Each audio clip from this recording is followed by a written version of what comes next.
Hello नमस्कार साथियों, स्वागत है आप सभी का ड्रीम एग्जाम स्टडी प्लेटफॉर्म पर। साथियों, आज हम इस वीडियो में देखने वाले हैं हिंदी वर्णमाला। साथियों, हिंदी वर्णमाला का हम एक एक टॉपिक, एक एक बिंदु, एक एक पॉइंट आपको इस वीडियो में करवाने वाले हैं। ये सभी प्रतियोगी परीक्षाओं की दृष्टि से बेहद ही महत्वपूर्ण वीडियो होने वाला है। साथियों, इसमें हम वर्णमाला का कोई भी पॉइंट नहीं छोड़ेंगे। इतना विस्तार से आपको किसी ने नहीं पढ़ाया होगा यूट्यूब में, जितना हम आपको इस विस्तार से इस वीडियो को करवाने वाले हैं। तो साथियों, वीडियो में अंत तक बने रहिएगा और हो सके तो कॉपी पेन उठाकर एक एक पॉइंट को नोट कर लीजिएगा। तो साथियों, वीडियो को शुरू करने से पहले आपसे एक निवेदन है कि यदि आप हमारे चैनल ड्रीम एग्जाम स्टडी पर नए हैं तो चैनल कर लीजिए सब्सक्राइब और साथ में बनी बेल आइकन जरूर दबा लीजिए, ताकि जब भी हम अगला वीडियो अपलोड करें आप तक नोटिफिकेशन सबसे पहले पहुंच जाए। चलिए साथियों, वीडियो को शुरू करते हैं। साथियों, हिंदी वर्णमाला। साथियों, बात आती है वर्ण की, तो साथियों भाषा की सबसे छोटी इकाई ध्वनि या वर्ण है। साथियों, भाषा की जो सबसे छोटी इकाई होती है उसे ध्वनि या वर्ण कहा जाता है। अब साथियों, जो ध्वनि होती है वह वर्ण का जो है उच्चारित रूप होता है, यानी जो उच्चारण वाला रूप होता है वह ध्वनि होता है, और वर्ण जो होता है वह ध्वनि का लिखित रूप होता है। क्या साथियों, जो वर्ण होगा वह ध्वनि का लिखित रूप होगा, और जो ध्वनि होगी वह वर्ण का उच्चारित रूप होगा। साथियों, बात करें वर्णमाला की, तो वर्णों के व्यवस्थित व्यवस्थित समूह को वर्णमाला कहते हैं।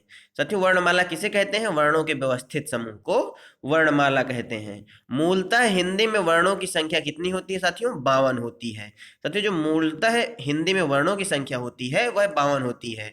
आपसे कब क्वेश्चन यदि पूछ लेता है कि बताइए हिंदी वर्णमाला में वर्णों की संख्या कितनी है, तो वहां पर ऑप्शन आपको 52 मिलेगा और आप इसको टिक करके आएंगे। साथियों, वर्णमाला को दो भागों में विभाजित किया गया है। कौन कौन से हैं साथियों? वे स्वर और व्यंजन।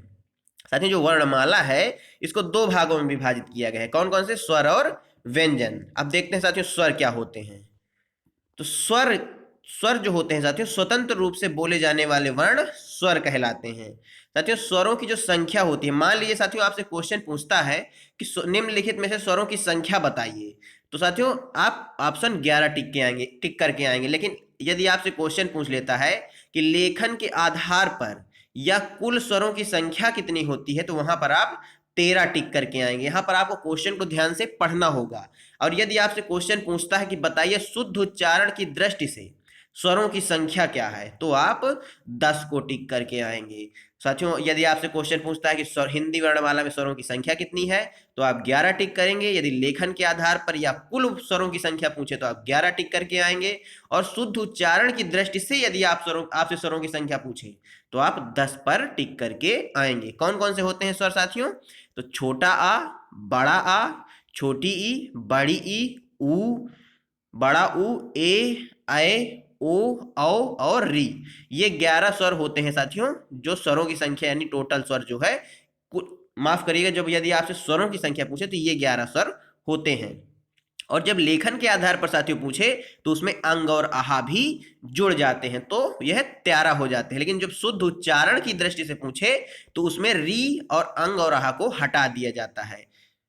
तो साथियों, आपको स्वर समझ में आ गए होंगे। यदि क्वेश्चन आपसे स्वरों की संख्या पूछे तो आपको 11 लगाना है, लेखन के आधार पर या कुल स्वरों की संख्या पूछे तो 13 लगाना है, शुद्ध उच्चारण की दृष्टि से पूछे तो 10 लगाना है। अगला क्वेश्चन साथियों, स्वरों का वर्गीकरण मात्रा या उच्चारण के आधार पर। पहला पॉइंट क्या है साथियों? मात्रा या उच्चारण के आधार पर स्वरों का वर्गीकरण। पहली बात करें साथियों ह्रस्व स्वर की, जिनके उच्चारण में एक मात्रा का समय लगता है। क्या साथियों? जिनके उच्चारण में एक मात्रा का समय लगता है। इनकी संख्या साथियों 4 होती है। ये कौन कौन से होते हैं? छोटा आ, छोटी ई, ऊ और री, ये होते हैं ह्रस्व स्वर।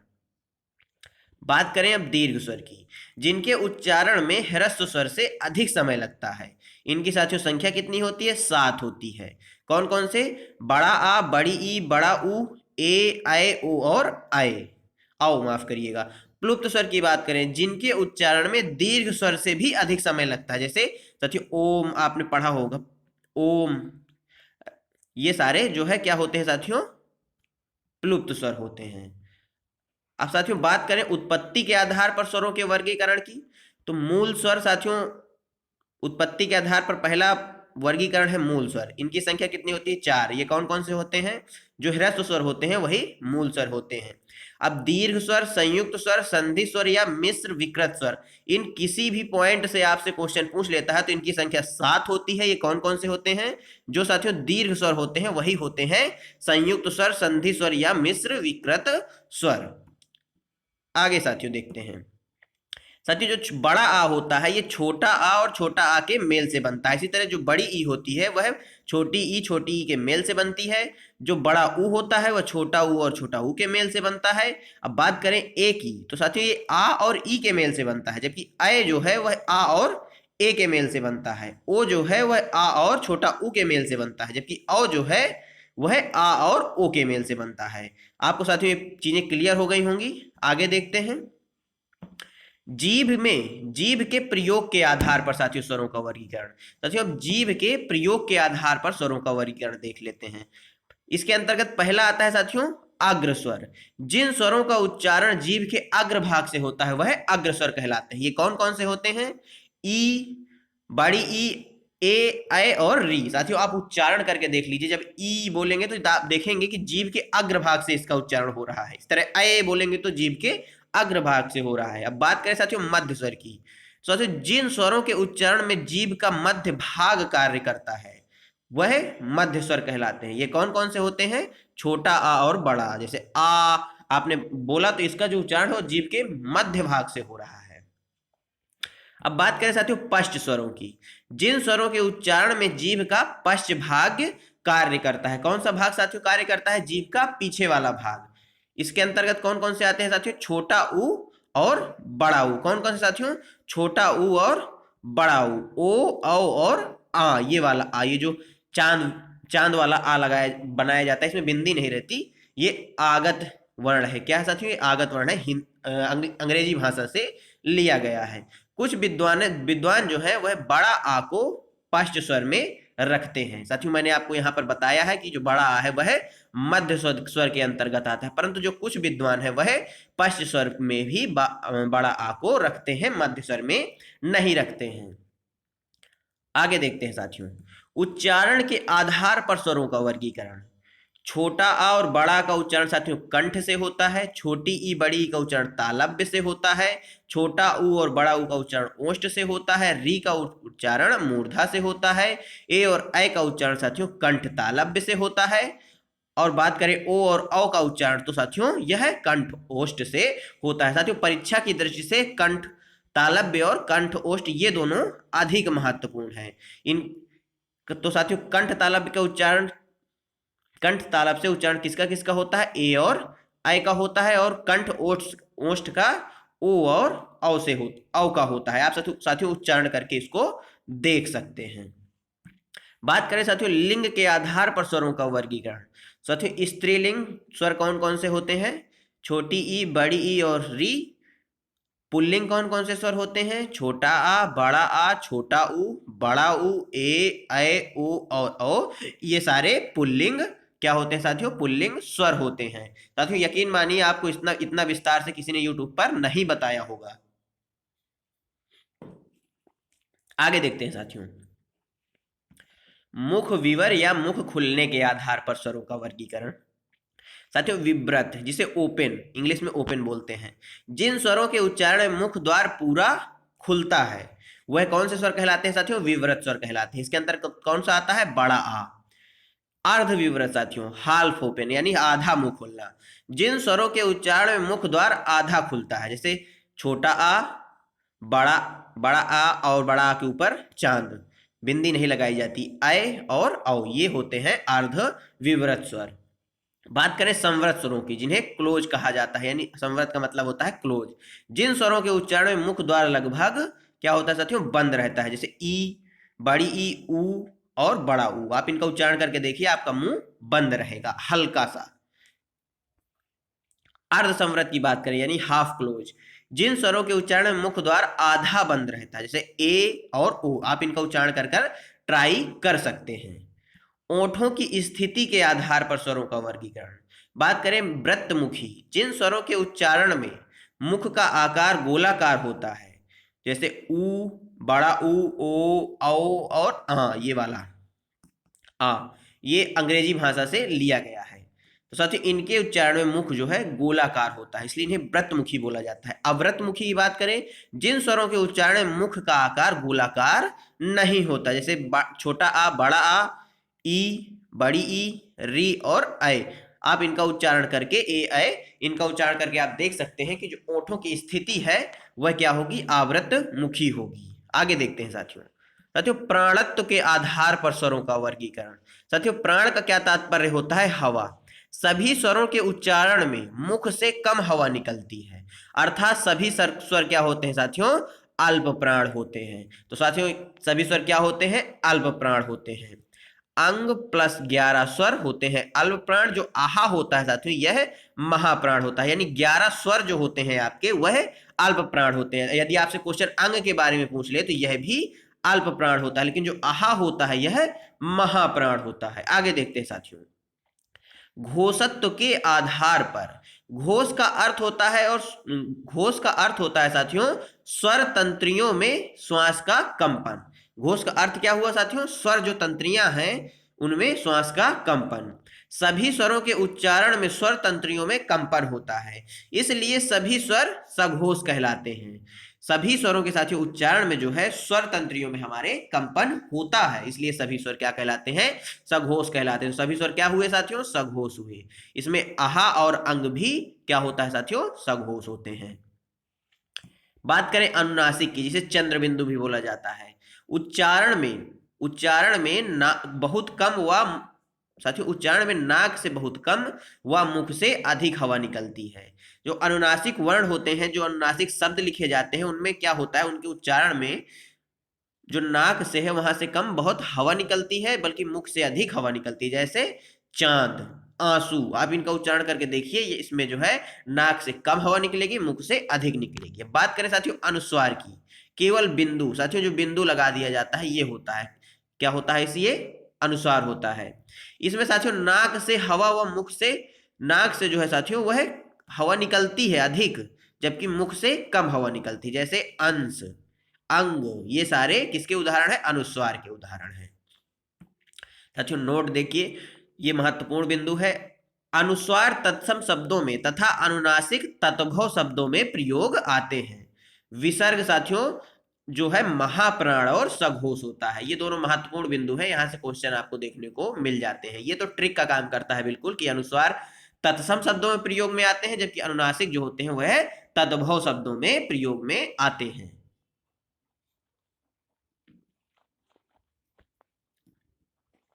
साथियों बात करते हैं व्यंजन की। व्यंजन क्या होते हैं, वे वर्ण जिनके उच्चारण व लेखन में स्वरों की सहायता ली जाती है व्यंजन कहलाते हैं। इनकी संख्या साथियों कितनी होती है, 33। साथियों स्वरों की संख्या कितनी होती है, 11 होती है। लेखन के आधार पर कितनी होती है, 13 होती है। शुद्ध उच्चारण के आधार पर कितनी होती है, 10 होती है। और व्यंजनों की संख्या कितनी होती है साथियों, 33 होती है। साथियों व्यंजनों के उच्चारण या लेखन में किसकी सहायता लेनी पड़ती है, स्वरों की सहायता लेनी पड़ती है। व्यंजनों का साथियों वर्गीकरण प्रयत्न के आधार पर।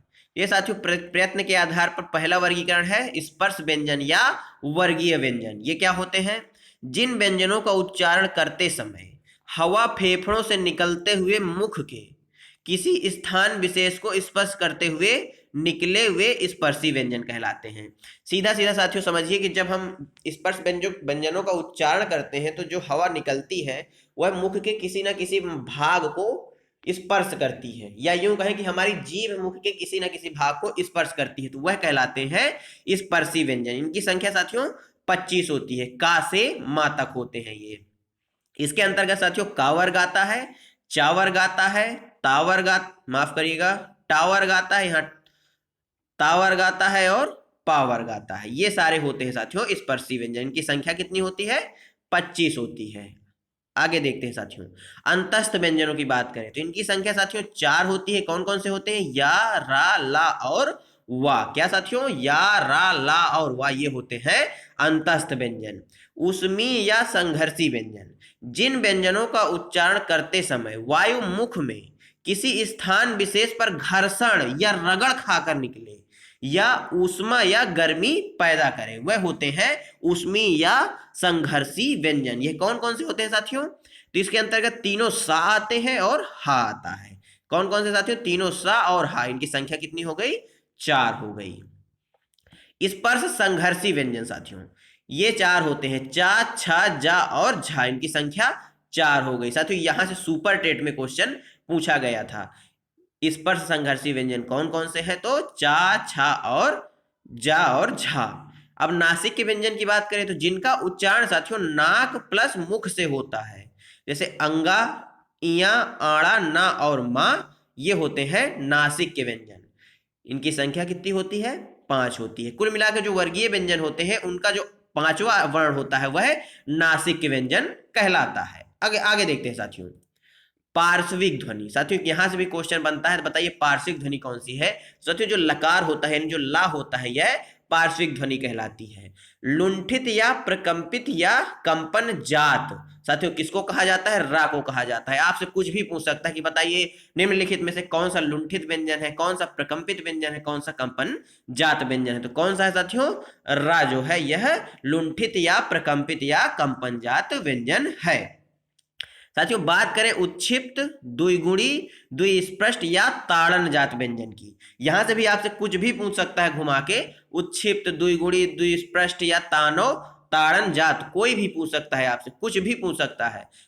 तो जिनके उच्चारण में जीभ पहले ऊपर उठकर मूर्धा का स्पर्श करे और फिर झटके के साथ नीचे आए, वह कौन से व्यंजन कहलाते हैं? उत्क्षिप्त व्यंजन या ताड़न जात व्यंजन कहलाते हैं। इनकी संख्या साथियों 2 है। ये कौन कौन से हैं? कौन कौन से साथियों? डा और ढा। कौन कौन से साथियों? डा और ढा। आप इनका उच्चारण करिए, हमारी जीभ आप देखेंगे मूर्धा को टच करेगी और फिर इनके उच्चारण में झटके से नीचे आएगी। साथियों नोट क्या है यहाँ पर? ये वर्ण साथियों, इन वर्णों का जो कभी भी प्रयोग शब्द के प्रारंभ में नहीं किया जाता। जो द्विगुणी व्यंजन होते हैं इनका प्रयोग कभी भी शब्द के प्रारंभ में नहीं किया जाता। आगे देखते हैं साथियों। संघर्षहीन या समप्रवाह या अर्धस्वर, क्या साथियों? संघर्षहीन, समप्रवाह या अर्धस्वर व्यंजन कौन कौन से होते हैं? तो या और वा ये होते हैं। संयुक्त व्यंजनों की बात करें तो साथियों इनकी संख्या 4 होती है। कौन कौन से होते हैं? छा, त्रा, ज्ञ और श्रा। साथियों जो यहां से क्वेश्चन एक क्वेश्चन यहां से मिलता है, ये बेहद ही इंपॉर्टेंट चीज है। साथियों जो छा होता है हमारा, ये का, सा और आ के मेल से बनता है। त्रा होता है ये ता, रा और आ के मेल से बनता है। ज्ञ जो होता है ये जा और इया के मेल से बनता है, इसमें आ होता है साथ में।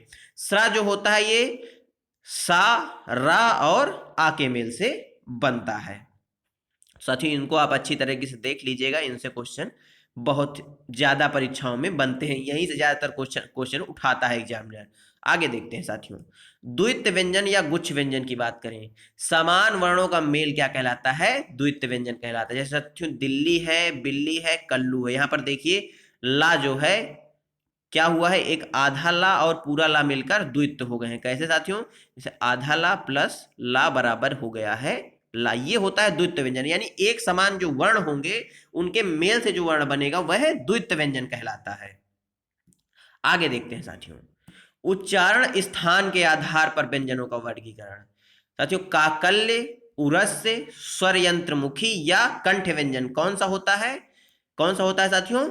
जो हा होता है यह होता है काकल्य, इसको बोला जाता है उरस्य, स्वर यंत्रमुखी और कंठ व्यंजन बोला जाता है। कोमल, तालव्य या कंठ व्यंजन कौन कौन से होते हैं? साथियों जिनका उच्चारण कंठ से होता है वह कंठ व्यंजन कहलाते हैं। इनको साथियों कोमल तालव्य भी बोला जाता है। इसके अंतर्गत कौन कौन से आते हैं साथियों? तो का वर्ग के जितने भी व्यंजन होते हैं वे सारे इसके अंतर्गत आते हैं, कंठ व्यंजन के अंतर्गत। ये साथियों गलत टाइपिंग है, यहाँ पर संख्या 4 किसी चीज की नहीं दी गई है। साथियों का वर्ग के अंतर्गत का, खा, गा और घा आता है। इनका आप देखेंगे, इनका जो उच्चारण है, इनके उच्चारण में हमारी जिह्वा हमारे मुख के किसी भी भाग को टच नहीं करती, इनका उच्चारण सीधे कंठ से होता है। इसी प्रकार हा का उच्चारण भी कंठ से होता है। इसका साथियों संस्कृत में सूत्र होता है अकुह विसर्जनीय नाम कंठ। क्या होता है साथियों? अकुह विसर्जनीय नाम विसर्जनीय नाम कंठ। तो साथियों ये ट्रिक का काम करता है। ये जो सूत्र है हमारे संस्कृत का, यह ट्रिक का काम करता है। अकुह विसर्जनीयानाम कंठः। नोट कर लीजिए साथियों, अकुह विसर्जनीयानाम कंठः। आगे देखते हैं साथियों, कठोर तालव्य या तालव्य व्यंजन जिनका उच्चारण तालु से होता है। इसके अंतर्गत साथियों चा वर्ग आता है और या, सा, ई और बड़ी ई आते हैं। चा वर्ग के अंतर्गत चा, छा, जा, झा, इया, यानी पांचों वर्ण चा वर्ग के आते हैं। इसका जो फार्मूला होता है या ट्रिक का काम करता है, फार्मूला इसको आप याद कर लीजिए। इचु यसाणाम तालु। क्या साथियों, इचु यसाणाम तालु। ई से साथियों क्या हो गया, दोनों ई हो गए, छोटा ई और बड़ा ई। चा से साथियों क्या हो गया, चा वर्ग के सारे व्यंजन हो गए। या से या हो गया और सा से सा हो गया। पूरा ये ट्रिक का काम करता है। तो मूर्धन्य व्यंजनों की बात करें तो जिनका उच्चारण साथियों मूर्धा से होता है वह मूर्धन्य व्यंजन कहलाते हैं। इसके अंतर्गत साथियों टा वर्ग आता है, टा वर्ग आता है, रा आता है और सा आता है और री आती है। टा वर्ग टा, ठा, डा, ढा और आड़ा। इसका साथियों जो फार्मूला होता है वह होता है रेटु रसाणाम मूर्धा। क्या होता है फार्मूला साथियों, रेटु रसाणाम मूर्धा। साथियों री से क्या हो गया, री हो गई। टू यानी टा वर्ग हो गया। रा से रा हो गया और सा से क्या हो गया साथियों, सा हो गया। तो ये रेटु रसाणाम मूर्धा, आप इसको याद कर लेंगे तो आपको इसका उच्चारण स्थान पता चल जाएगा कि किसका क्या उच्चारण स्थान होता है, कौन से वर्ण जो है वह मूर्धा से बोले जाते हैं। यह फार्मूला बिल्कुल ट्रिक का काम करेगा। अब बात करें साथियों दंत व्यंजनों की, जिनका उच्चारण साथियों दांतों से होता है। इसके अंतर्गत ता वर्ग आता है, ता, था, दा, धा, ना और सा। क्या साथियों, सा, सरौता वाला सा जो होता है यह दंत सकार या दंत व्यंजन होता है। ओष्ठ या द्विओष्ठ व्यंजन। क्या साथियों, ओष्ठ या द्विओष्ठ व्यंजन जिनका उच्चारण साथियों ओठों से होता है। पा वर्ग इसके अंतर्गत आता है साथियों, पा, फा, बा, भा। इनको साथियों द्विओष्ठ व्यंजन क्यों कहा गया साथियों, जब आप इनका उच्चारण करते हैं तो हमारे जो दोनों होठ हैं वो आपस में जुड़ जाते हैं, यानी पा, फा आपस में टकराते हैं, इसलिए इनको द्विओष्ठी व्यंजन भी कहा गया। वरसले या मसूड़े से बोलने, वल्स या क्या साथियों, मसूड़े से बोले जाने वाले व्यंजन ये कौन कौन से होते हैं, ना, रा, ला, सा और जा। ये सारे होते हैं, क्या होते हैं साथियों, ना, रा, ला, सा और जा। ये होते हैं मसूड़े से बोले जाने वाले व्यंजन। साथियों जब आप इनका उच्चारण करते हैं तो आप देखेंगे कि जो हमारी जिह्वा है वह मसूड़ों से टकराती है।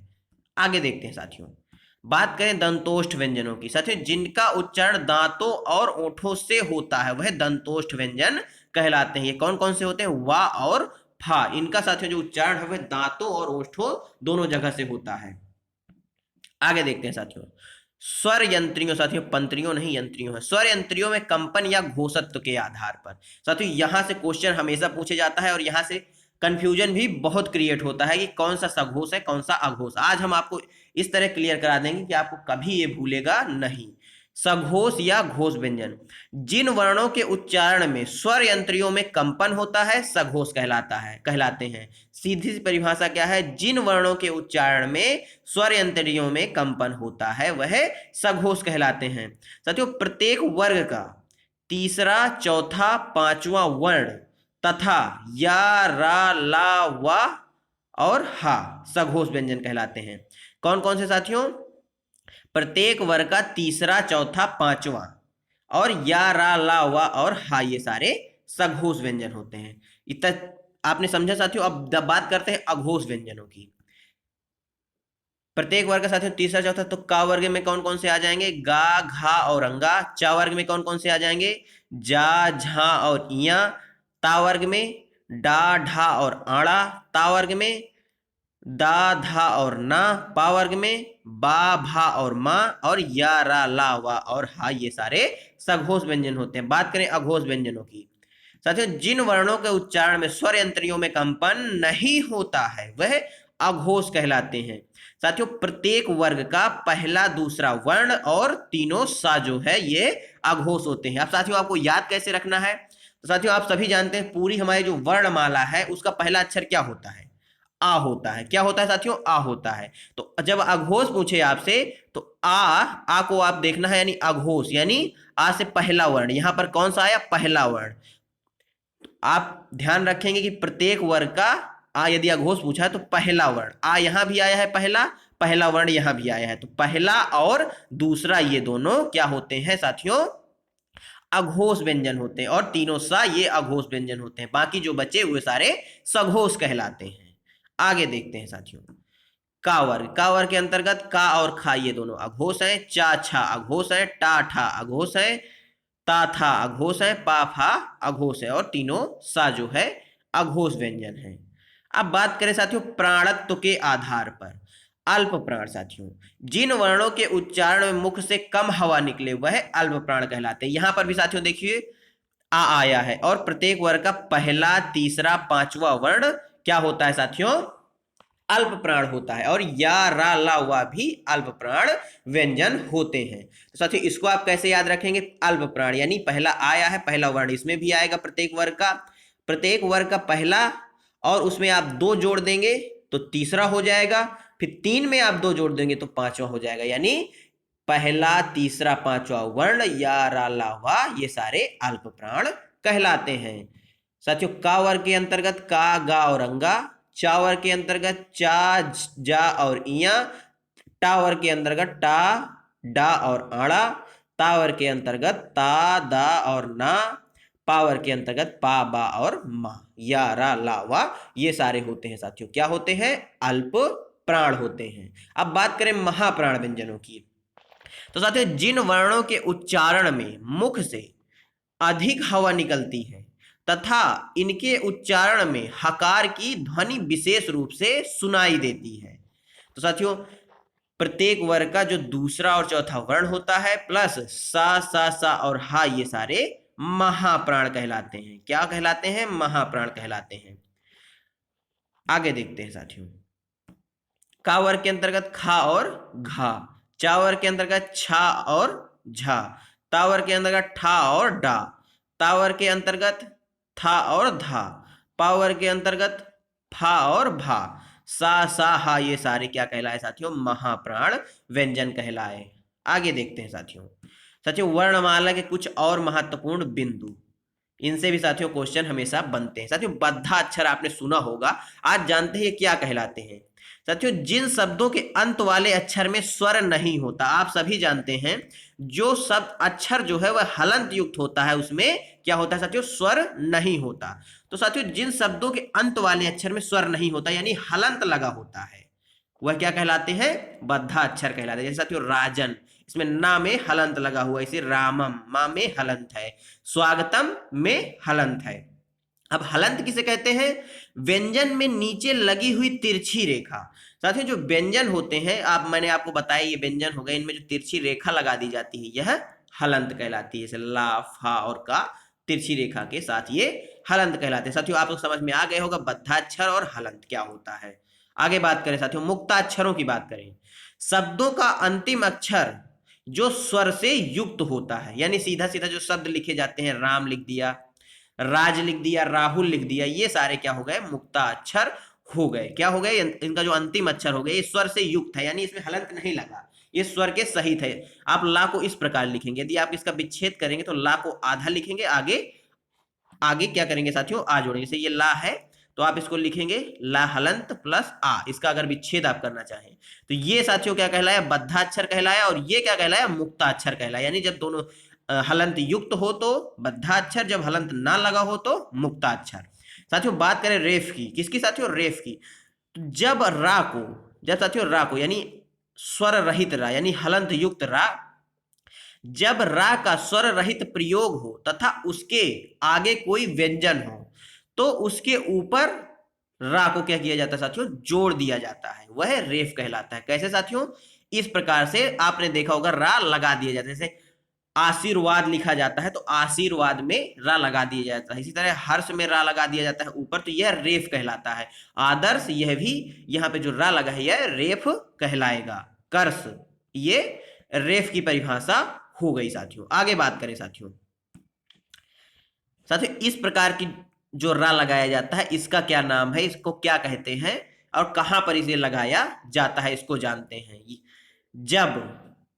जब साथियों स्वर सहित रा यानी पूरा रा है, स्वर सहित है, का प्रयोग स्वर रहित व्यंजन के साथ हो या खड़ी पाई व्यंजन के साथ हो। साथियों अब बात करें खड़ी पाई व्यंजन, व्यंजन कौन कौन से होते हैं।